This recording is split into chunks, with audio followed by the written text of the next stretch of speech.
Welcome to this explainer. Today, we're diving into a true cosmic detective story.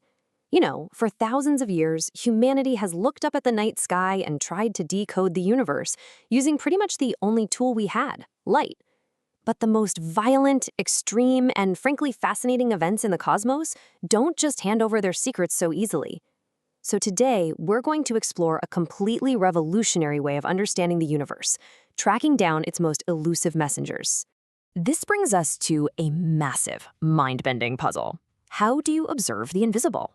Think about the chaotic environments around supermassive black holes, the collapsing cores of dying stars, or even the super-dense, dusty centers of early galaxies. These are the engines driving our universe, yet they're entirely shrouded in incredibly thick clouds of matter and gas. If the evidence is totally invisible to our traditional telescopes, just because light simply can't escape, how on earth can we investigate these extreme cosmic cold cases? Well, the answer to that question is literally passing right through you. Take a look at your thumbnail for just a second. Right now, at this exact moment, roughly 100 billion invisible ghost particles produced by the nuclear furnace of our sun are streaming through your thumbnail every single second. You don't feel them, you definitely don't see them, and they interact with absolutely nothing in your body. These are neutrinos, and they hold the key to the universe's absolute greatest mysteries. Okay, Section 1. Beyond the limits of light. To really grasp why these ghost particles are such a game changer, we first have to talk about the flaws in our usual cosmic suspects. In astronomy, we usually rely on photons, which is light, and cosmic rays, which are high-energy charged particles. But they act a lot like tampered evidence. Photons get easily absorbed, scattered, or just completely blocked by cosmic dust and thick interstellar gas. Cosmic rays, on the other hand, are electrically charged. That means as they travel across the universe, they get completely scrambled and knocked off course by complex galactic magnetic fields. By the time they actually reach Earth, their directional information is completely erased. So here is the crucial point. The neutrino, being electrically neutral and incredibly weakly interacting, flees the scene of a cosmic crime in a perfectly straight line. It is completely undisturbed by magnets or dust, arriving to tell us the unvarnished truth about exactly where it came from. Section 2. Meet the ghost particles. So who exactly is the star witness of our detective story here? A neutrino is an elementary subatomic particle. It is nearly massless, it carries zero electric charge, and it basically only interacts with other matter through gravity and what physicists call the weak nuclear force. Because its interaction cross-section is just so exceptionally tiny, a neutrino can travel over immense cosmological distances, straight through dense stellar cores, straight through entire planets, and through thick, dusty starburst regions without ever hitting a single thing. It is literally the universe's ultimate escape artist. They are so elusive, in fact, that when the brilliant Austrian physicist Wolfgang Pauli first proposed the mathematical existence of the neutrino back in 1930 to explain some missing energy and radioactive decay, he actually apologized to his colleagues. He jokingly lamented that he had done a terrible thing by inventing a particle that could never ever be detected by human technology. He was so confident it was impossible to catch, he actually bet a case of champagne on it. And honestly, you can totally understand why Pauli felt that way when you look at the sheer scale of their stubbornness. Check this out. If you wanted to build a shield to reliably stop just half of the neutrinos streaming out of the sun, you would need to build a block of solid lead that is 1 entire light year thick. Think about that. That is nearly 6 trillion miles of solid lead just to catch a coin flip's chance of stopping one of these particles. Absolutely wild. Moving on to Section 3, catching the invisible. So if neutrinos can casually pass through a light year of solid lead without a scratch, how in the world are scientists actually catching them today? Because, spoiler alert, Pauli did eventually lose his champagne bet in the 1950s. The answer is a brilliant chain reaction of physics. We can't detect the neutrino directly, right? But we can detect the wreckage of a very, very rare crash. Here's how it works. Out of a quadrillion neutrinos, maybe one will score a direct hit on the nucleus of an atom in a transparent medium, like water or ice. This deep collision creates a secondary charged particle, usually a muon. Now, this muon is injected with so much energy it actually travels faster than the speed of light within that specific medium of water or ice. And just like a jet breaking the sound barrier, breaking this localized light speed limit creates an optical shockwave, a literal sonic boom of light, known as blue Cherenkov radiation. And that incredibly brief flash of blue light, that is exactly what we catch. But because that crash is so incredibly rare, you can't just use a beaker of water on a lab bench. You have to build immense city-sized traps. To get enough target atoms to up your odds, scientists have to use cubic kilometers of natural transparent mediums.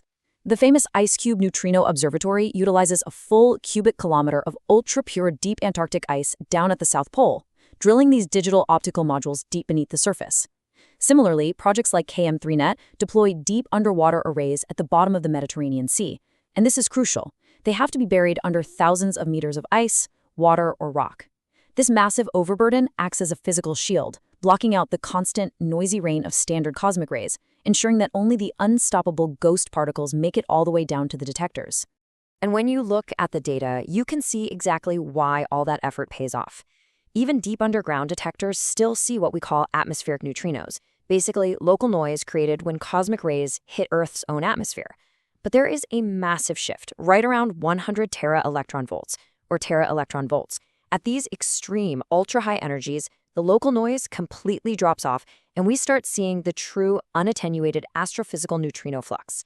These are the big ones, the particles that have traveled millions or even billions of light years across the universe, slamming into our detectors with phenomenal, undeniable energy. Section 4. Secrets of Cosmic Accelerators. So now that we have the traps, what are the cosmic cold cases we are finally cracking open? Well, we are hunting for the universe's ultimate cosmic accelerators, and the evolution of this field has just been breathtaking. In 1956, we got our first detection from a local nuclear reactor. In 1987, we caught a 13-second burst of neutrinos from a collapsing star, supernova 1987A. But the modern era truly kicked off in 2013, when Ice Cube detected the very first high-energy cosmic neutrinos from deep space. And then, a totally monumental breakthrough happened in 2018. An extremely high-energy neutrino triggered an alert down at Ice Cube, and because neutrinos travel in those perfectly straight lines we talked about, astronomers traced it straight back 3.7 billion light-years to a blazar. That's a supermassive black hole firing a high-speed jet of plasma directly at Earth. After decades of searching, we finally had a definitive address for one of these cosmic accelerators. Today, neutrino astronomy is unlocking environments we previously thought were just totally impenetrable.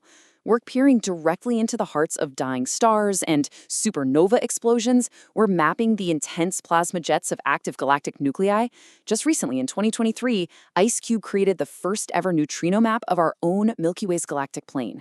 And perhaps most excitingly right now, we are investigating things called little red dots. These are highly compact early universe galaxies recently spotted by the James Webb Space Telescope. The gas in these ancient galaxies is so incredibly thick that it completely traps gamma rays and normal light. Neutrinos are literally the absolute only witnesses that can escape these hidden engines to tell us how early supermassive black holes formed and grew. Which brings us to Section 5, a new multi-messenger era. Neutrino astronomy is amazing, but it doesn't exist in a vacuum. It is the vital missing piece of a much, much larger puzzle. The future of astrophysics isn't just about looking at light anymore. It is all about synergy. We're now combining the electromagnetic spectrum from traditional telescopes, the ripples in space-time detected by gravitational wave observatories, and the high-energy data from our ghost particles at neutrino observatories. When a cataclysmic event happens out there in the cosmos, we can now see the flash of light, feel the gravitational rumble, and catch the subatomic debris all at the exact same time. Working together, these multi-messenger networks are allowing us to test fundamental physics, track down the origins of those ultra-high-energy cosmic rays, and hey, perhaps even glimpse the indirect signatures of dark matter. We have seriously come a long way, from Wolfgang Pauli literally apologizing for an undetectable particle to building cubic kilometer ice traps that map out the most violent ancient events in the cosmos. And to think, this invisible cosmic history is constantly, silently showering down upon us. So the next time you look up at the night sky, or even just look down at your own hand, ask yourself, what hidden messages from the very edge of the universe are passing through you right now?